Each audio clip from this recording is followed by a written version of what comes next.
Hello and welcome to One Cool Thing, PC Mag's daily show, where we show you one cool thing which we are testing out here in the PC Mag Labs.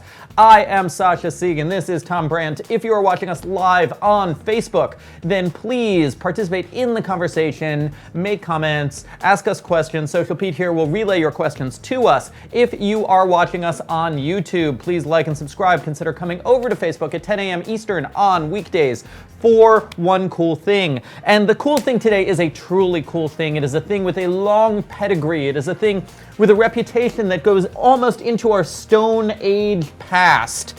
It is the best business laptop throughout centuries of history. It is the Lenovo ThinkPad X1 Carbon. Indeed, and it may be from the Stone Age, but they have not stuck with Stone Age technology. This thing is everything that you would expect in a modern laptop, but with that rugged, legendary ThinkPad. Well, there's both a spiritual aspect to it and also a practical aspect to it. No, I mean, I'm remembering in 1997. Okay, in 1997. My business laptop was a ThinkPad. Yep. And here, like, the keyboard looks the same. It's crazy. Yeah, not only, so the keyboard is the same. Even this logo here on the bottom, IBM came up with this. Lenovo bought the franchise. They continued to put it on here. It's, gone through several various, editions, but yeah. And so speaking of editions, this is actually the latest 6th generation Lenovo X1 Carbon. The X1 Carbon itself was fairly new when it came out 6 years ago, because what they've essentially done is they've shrunk all of the great things about the regular size ThinkPads down into this super thin chassis that weighs less than 2.5 pounds. Wow, so super thin and light laptop, but it has, for instance, the great Lenovo keyboard and the much beloved but also criticized Lenovo track nipple. Right. So the track nipple, which is actually not the official term for it, is a pointing device that all Lenovo business, I'm pretty sure that all Lenovo business laptops have this, and many other manufacturers like Dell have copied this. Basically, it allows you to move the cursor while you are in a cramped space without moving your hands from the keyboard. But I kind of think that is kind of Stone Age technology, because now we have touch screens and we have Windows 10 touch support. They have this on the X1 Carbon.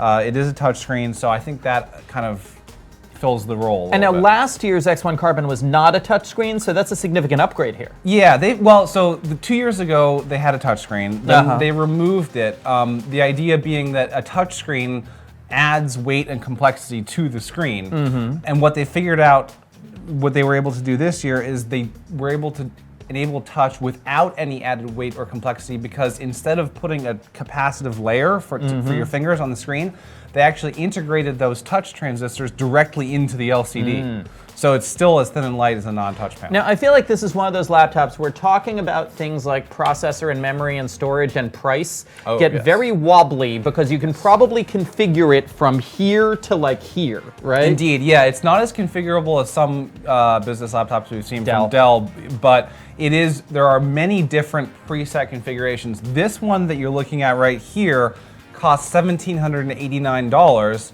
and that gets you an Intel Core i5 and 8 gigabytes of RAM, which seems low, but they've optimized that, and on our performance, we didn't really see any downside to that for basic business applications. Can you go up to an i7 and 16 gigs if you want to? Indeed you can, yes. Okay. And you can also go down as well. There is a cheaper version. This thing now starts at $1,300, which is, I think, a very good deal for this. Okay, let's take a question. Can you just clarify what the screen size is, and is that customizable? Yes. So the X1 Carbon is only offered in a 14-inch screen size. However, there are many different there are 3 different versions of that screen. We have the lowest level, which is the matte touchscreen version. You can also get a QHD for a 4K. Is this 1080p? Yeah, this is full HD, 1080p. Right. You can also move up to a QHD, which is higher resolution, and this is going to be, Lenovo says, and we believe them, I haven't seen anything to prove otherwise, that QHD screen later this spring will get a software update to enable HDR support, which will make it the first laptop with HDR. But I gotta say, matte. That's so nice. Yeah, It's so nice yeah. to work on a matte screen instead of a glossy screen. And the QHD will be glossy, so if that's something that you don't like, Yeah. go with this one. So now let me talk about the ports around the edge, because Yeah. ports are always a big issue with these super thin light laptops. On the side here, we have a USB-C Thunderbolt with power delivery, another USB-C, a weird port I've never seen before, which we'll get to in a minute, a USB-A, HDMI.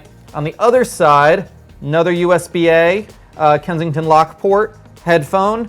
What is this port I've never seen before? Yeah, so actually this mysterious port, which is right next to the USB-C connector, is the new Lenovo dock connector. It used to be that when you had a ThinkPad, It used to be on the bottom. You would set it. You can see there's nothing on the bottom Right. now. You used to have a bunch of connectors here. You'd set it onto the dock, and it would then show everything on your display and have all your peripherals connected. That doesn't work with this because it's so thin. So what they've done is they've moved the dock connector to the side. You should have any Lenovo ThinkPad dock within the past year or two should work with this. I don't think you need. I could be wrong in that. I don't think you need the latest version. And now the one thing missing, of course, is Ethernet. There is no Ethernet port on here. However, you can live the dongle life. Yeah.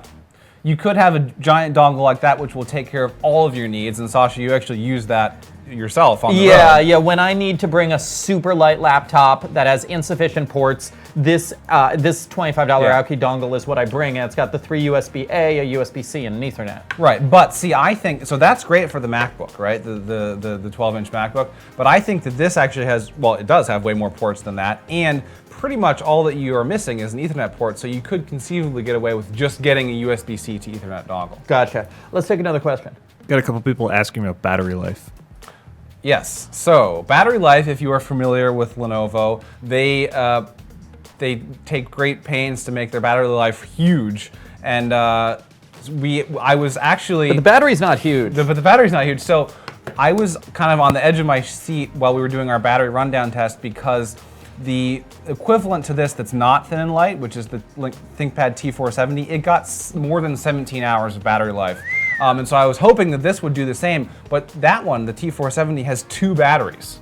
So in order to get that battery life, you need 2. This one got within a few minutes of that. So it's over 17 hours with just 1 battery that's this slim. So that really, Wow. and part of that is helped by the fact that it has the 1080p screen and the Core i5. Those things are not sucking as much power, but it's excellent. Now, one other cool thing I wanted to point out about this is that as a business laptop, you don't see this that often with thin and lights. But on the bottom here, the bottom is held on with screws, not glue. Yeah. So if you need to, you can take off the bottom, you can upgrade the RAM, you can replace and repair parts if you need to, right? Indeed, you can. And, you know, yeah, if you're planning on keeping a fleet of X1 Carbons around for a 7 long years. time, which you can, because, again, this is carbon fiber. I don't know if I mentioned that. It's an X1 Carbon, means carbon fiber. This thing will last for a while. I don't know if you could do it yourself, but if you were an IT department, you can. Oh yeah, we might not be able to log in here. Log that in. So, and then this is actually a good opportunity to do a fingerprint, which isn't working right now because the fingerprint reader is very finicky. Okay. They've transitioned to a new one that I don't think works. So that's very one of well. our few other downsides. The fingerprint scanner is not very good. Yeah. Okay. Do we have any other questions out there? Actually, can you, I think you had mentioned this with the pricing earlier, but when you're talking about the $1,700 configuration we have here, what processor is in there? Yeah. So right here we have a Core i5 processor, 8 gigabytes of RAM. Is this 8th gen? Yes. Yes, it is. It's Okay. the latest generation 8th gen, Core 8th gen. i5 processor, 8 gigabytes of RAM, and a very generous, I think, 512 gigabyte SSD. Nice. Now, for $1,700, if you're buying consumer ultraportable, that's not a good deal. Like you can get way better specs for that money, but you're paying for the carbon fiber, for the incredible thin and light, you know, etc. And for, I know I keep emphasizing this, but and for the repairability. Yeah. You're paying for the idea that this is a laptop which is expected to last 4 years or more. Sure. If you buy a $1,700 MacBook Pro, you're going to get a similar thin and light, rugged, very nice enclosure, but it's going to be sealed shut and you can't open it. Now, what if you buy a Yoga 920? Yeah, That's so at $1,700. well, actually, so it's funny you mentioned the Yoga 920. That is probably a better choice if you're a consumer. It's a 360 degree 2-in-1, and it has even better battery life, 22 hours. Slightly cheaper, Core i7. So that's it's a consumer version. However, that's best for consumers. That's our editor's choice. They also make a convertible version of this. There's a X1 Yoga that is we haven't reviewed yet, the latest version. That's the alternative if you want a 2-in-1. Okay, looks like we have another question out there. Got a question about the integrated graphics. What could you really do with that? Yeah, it has integrated graphics. You can work. Do your work. You're not gonna. Yeah, I mean, so you don't need for the types of things that you would use this for, graphic-wise, or watching videos. Yeah.